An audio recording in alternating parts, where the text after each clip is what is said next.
Chaffetz is on the House Homeland Security Committee. He joins us. Nice to see you, sir. Thanks, Greta.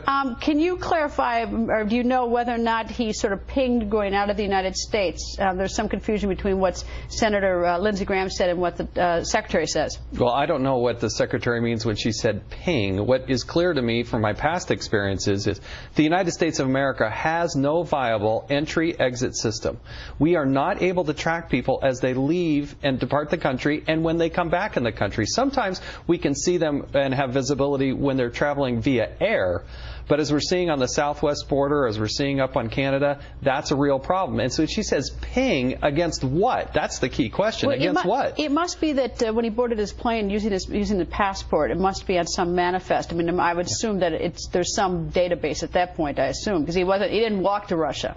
Well, but again, as Senator Graham, I think, is aptly pointing out, the story has really changed over just a 48-hour period, and I don't think there's any clarity tonight as to what was quote-unquote ping, because obviously something didn't work, right? Something didn't end up being deciphered along the way, because this person evidently went to Russia for an extended period of time, and then how does that match up with what the Russians supposedly told us?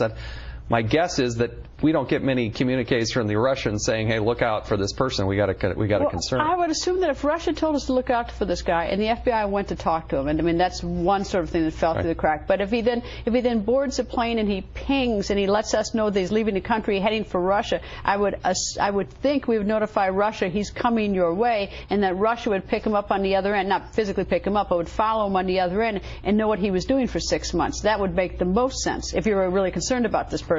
And that's what we still don't know. I mean, granted, this just happened literally just over a week ago. The authorities need time to continue to do their job, but this is one of the big key questions of which we don't have any answers yet. Do you expect that there'll be oversight hearings to find out what exactly the FBI did when they were dispatched to go out to talk to him the first time, to see whether or not there really was something that missed? Because if they missed something here, of course, then there's the big risk that they're missing a lot of things, a lot of places. Well, exactly. There are probably tens of thousands of people who kind of fall into this category. That's one of my concerns. I don't know how you define the parameters of that.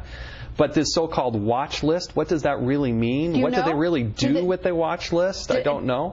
So that you don't know what the watch list is? I mean, well, we know what the watch list is. We just don't know exactly what they do with it and what would score somebody as being a higher threat as opposed to a lower threat. And then what other things? When the Secretary comes up with this word ping, again, there's no definition to that. It's a new term that, as far as I'm concerned, and she needs to help define what that means and what somebody actually does about it.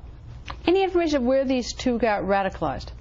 Well, that's the other core question, because to suggest that they just, went to high school there in Massachusetts and decided to go surf some website and then came up with these ideas, carried out a bombing, I think stretches the imagination. So there's a lot more that was revealed and talked about in the classified briefing, which I can't go through, but a lot more that I think we need to learn about that and who else may have fallen into this category, because I think most people believe that it was more above and beyond just two individuals gone awry, two brothers gone awry. The concern is that there are more people that have gone through this process that we should be paying a lot more attention to. We don't. That's the peculiar thing about it. I mean, the FBI missing this one and having been tipped off by the Russians. Maybe I would have missed it too if I'd gotten sent out there. I don't know, but the FBI did a bang-up job after the bombing in making the arrest and making things safe. I give them enormous credit for that.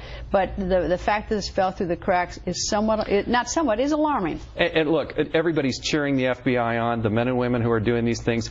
A lot of this is Homeland Security. A lot of this is the counterterrorism efforts. It's not all the FBI's responsibility to do all this. We have a Homeland Security Department with 250,000 people in it. Why weren't they sent out? I mean, why was the FBI sent out, not Homeland? Again, when you start to go outside the United States, you start to reach into some things. There's a lot of crossover, and there's a lot of good communication that goes on, but there's this worry that there is these stovepipes and they don't communicate with each other, and these things don't show up and raise the red flag so we can get these people out of the country. Let me ask you a quick question. A preliminary Benghazi report came out of the House tonight. The Democrats say it's unfair because it doesn't have there is not a Democratic section. It's just a Republican report. You smile. Don't you just love it? Democrats are complaining that they didn't get to say something. They're not talking about the quality of the content in here, and they're trying to distract from the fact that Secretary Clinton herself signed up on a memo. There's a lot of information, 46 pages. It's an interim report. If you go to my Twitter page, @JasonInTheHouse, you can link to it. But This is a preliminary report. It's not the end by any means. I assume that the Democrats have a budget or ability to do a report if they want to respond to your report. So there's nothing to prevent them from doing that. This is an interim report to members of Congress that we issued internally between 5 different committees. It's just a stair step. So I don't know what the Democrats are complaining about. They should be complaining that we haven't gotten to the truth sooner. I've never heard them make that case. So is the next step, I mean, this was given to the Speaker of the House. What's the next step?